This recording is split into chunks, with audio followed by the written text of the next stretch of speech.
해가 떠야 사는 남자 한국미래에너지 김유한 대표입니다. 오늘은 조금 색다르게 앉아서 영상을 찍기로 했습니다.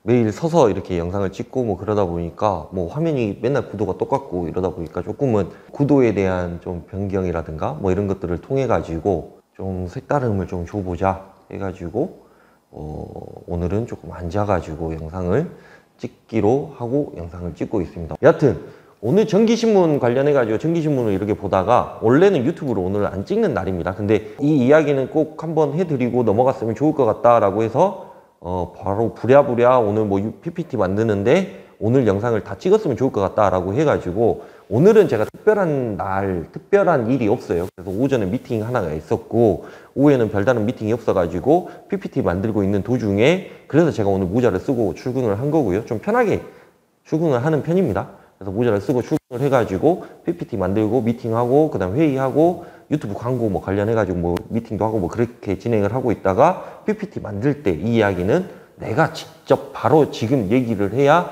여러분들한테 좀 전달이 되겠구나 라고 생각이 들어가지고 모자를 썼음에도 불구하고 좀 용모가 단정치 않음에도 불구하고 오늘은 영상을 찍고 있는 그런 상황입니다. 태양광 시공사가 사라지고 있다. 줄도산 이런 얘기를 제가 지금 현업에서 느끼고 있는 그런 부분들하고 같이 해서 한번 말씀을 드릴까 해보고 있습니다. 줄도산. 줄줄이 망한 것을 줄도산이라고 얘기를 하죠. 그렇게 잘 나가던 회사들이 왜 줄도산이 이루어졌는가. 그래서 솔직하게 말씀드리면 예전에 어떠한 회사들, 그러니까 전주에 있는 모 회사가 700억인가 해먹고 망한 그런 상황도 있고 그 전에도 몇백억 피해 사례가 있고 그런 부분들이 조금 있습니다. 태양광 회사들이 그게 이제 뉴스에서 너무 크게 이제 부각이 되다 보니까 그런 부분들이 있어가지고 조금 태양광 회사들이 신뢰감을 많이 잃어가고 있는 것도 사실인 것 같아요. 물론 어떠한 사유가 됐든 어떠한 이유가 됐든 간에 사업주들에게 피해를 준다라는 거는 어마어마하게 조금 회사가 문제가 있는 그런 상황이기도 하지요. 그래서 그런 부분들이 조금 있기 때문에 이런 부분들이 있어가지고 현업에서 제가 느끼고 있는 그런 상황과 이 뉴스 기사의 상황과 비교를 해가지고 어떠한 상황이고 어떻게 진행을 해야 되는 것인가에 대한 고찰, 그 정도의 내용으로 대해서 오늘은 이야기를 해볼까 합니다. 늘 이야기하지만 반반의 책임이 있다라고 저는 생각을 하고 있어요. 왜 반반이라고 얘기를 하는 거는 줄도산이라고 얘기를 하는 거는 그러니까 태양광 회사가 망한 이유에 대해서 우리가 곱씹어가지고 예전으로 회귀를 해가지고 한번 생각을 해보다 보면 외적인 요소가 분명히 있는 거고 내적인 요소가 분명히 있습니다. 물론 모든 어떠한 대기업도 100년은 못 간다 이런 얘기가 있기는 하지만 하물며 중소기업인 태양광 회사들이 어떻게 100년 대계를 꿈꾸면서 사업을 하고 그럴 수가 있겠습니까? 더군다나 태양광 사업 같은 경우에는 외적인 요소가 상당히 많은 것도 사실입니다. 그렇다고 해가지고 제가 태양광 회사들을 옹호하자고 제가 이 영상을 찍는 거는 절대 아님을 먼저 말씀을 드리도록 하겠고 오늘은 좀 약간 강한 어조로 얘기를 해야 될 것 같다는 생각이 들어요. 그래서 그런 부분들에 있어서 좀 이해를 해줬으면 좋을 것 같은데 문제는 반반의 책임이 있다는 것 그것은 어떠한 것이냐 하나는 정부의 규제, 민원, 기타 등등 외적인 요소가 분명히 있는 거고 둘째는 미리 생각하지 못하고 위기에 빠지는 내적 요소가 있다. 그러니까 하나는 외적으로 정부의 규제라든가 민원이라든가 인허가 문제라든가 개통연계라든가 이런 문제들이 분명히 있어가지고 얘네들이 줄도산을 하는 거고 또 하나는 스스로가 발전을 못했기 때문에 그렇다라고 저는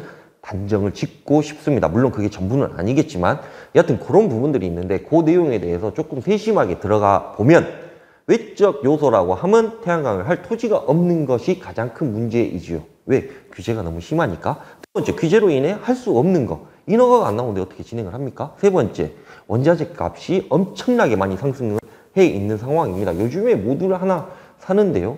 예전 같은 경우 와트당 한 300원대도 있었고 400원대도 있었습니다. 그리고 예전에 한 5년 전만 해도 LG에서 나오는 모듈, 단결적 모듈이요. 한 500원 정도 했었던 게 가장 비쌌습니다. 근데 요즘 같은 경우에는 500원, 600원 후반대까지 올라간 게 사실인 거고 모든 원자재 값이 다 올랐다라고 생각을 하셔도 무방합니다.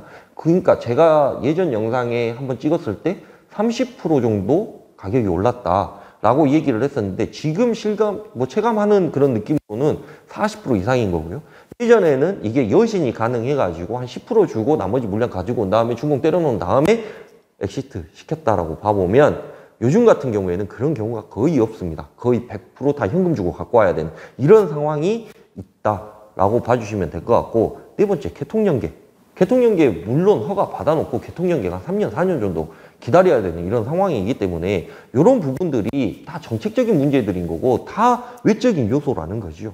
그래서 그런 부분들 때문에 어쩔 수 없이 태양광 회사들이 도산을 했다라고 볼 수밖에 없는 그런 상황인데, 그보다 더 중요한 것은 바이오 산업단지 관련해가지고 협의를 진행을 하는데, 저는 솔직히 바이오 산업단지는 제쳐두고 생각을 하고 있었는데 먼저 바이오 산업단지에 대해서 먼저 말씀을 해주셔가지고 그런 부분들이 조금은 진취적으로 좀 진행이 됐다라고 말씀을 드릴 수가 있을 것 같습니다. 제가 생각하기에는 태양광에 대한 불신, 시공사들은 있어도 문제는 태양광을 할 사람이 없다라는 게 가장 큰 문제겠지요.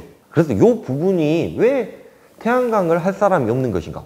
도대체 왜 그런 것인가? 이유를 찾기 전에 우리가 생각을 해야 되는 것은 수없이 변화된 태양광 시장이지요. 그러니까 제가 처음에 태양광 시장에 발을 디뎠을 때부터 지금까지만 생각해도 엄청난 대번역이 이루어지면서 태양광 시장이 계속해서 존속을 하고 있었는데, 문제는 외적으로 왜 그렇게 변화했는가에 대해서, 그런 물음에 대해서 항상 기억하고 실행해야 하는 것인데, 과연 시공사들은 그것으로부터 자유로웠는가를 생각을 해보면 제가 보기에는 상당히 너무 자유로워서 문제이다 라고 저는 판단을 하고 있습니다. 아니면 그런 변화에 대해서 우리가 신락 같은 노력이라도 했는가에 대해서 한번 생각을 해볼 필요가 있지요.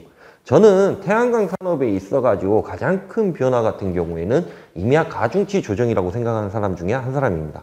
임야 가중치 조정이 들어왔을 때 임야에 대해서 태양광을 절대 할 수 없게끔 만드는 거에 대한 외적인 요소들, 그러니까 외향적인 부분들이 있어서는 너네들은 죽었다 깨나도 산에다가는 태양광을 하지 마.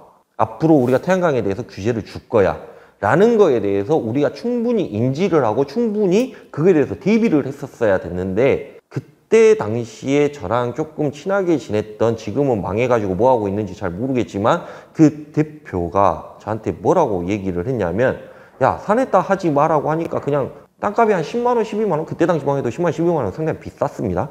10만 원, 12만 원, 15만 원 정도 되는 어디 여주 땅? 이런 데 찾아가지고 거기에다 태양광 하는 게 훨씬 더 낫지 않냐? 하면서 그거 하다가 망해가지고 어떻게 됐는지 잘 모르겠지만, 여하튼 제가 그때 생각을 했을 때는 전혀 다른 생각을 하고 있지 않았나, 이런 조금은 그런 기억들이 있습니다.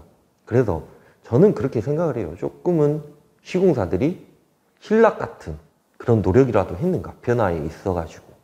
그게 조금 많이 안타깝다. 태양광 회사의 종류로는요, 제가 생각하는 것은, 극단적으로 제가 생각하는 태양광 회사의 종류는, 첫 번째, 전기공 사업을 하다가 태양광 하는 회사. 두 번째, 영업을 하다가 태양광 사업을 시작하는 회사.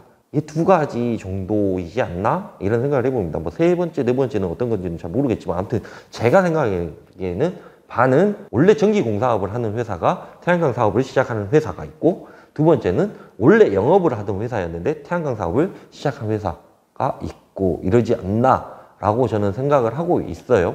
전기공사업. 전기공사업이란 게 어떤 겁니까? 말 그대로 전기공사를 해주는 업으로, 그런 전기공사하는 업으로 먹고 사는 회사를 얘기를 합니다. 그래서 말 그대로 전기공사를 하는 회사인데, 문제는 아주 단순하고 명료한 회사입니다. 예를 들어서 건물을 한 100억짜리 짓는데, 문제는 100억에 전기공사 들어간 게 한 10% 정도, 한 10억 정도 공사가 들어간다고 얘기를 하네요. 그래서 문제는 그 정도의 공사를 하는 이 회사들이 상당히 보수적이죠.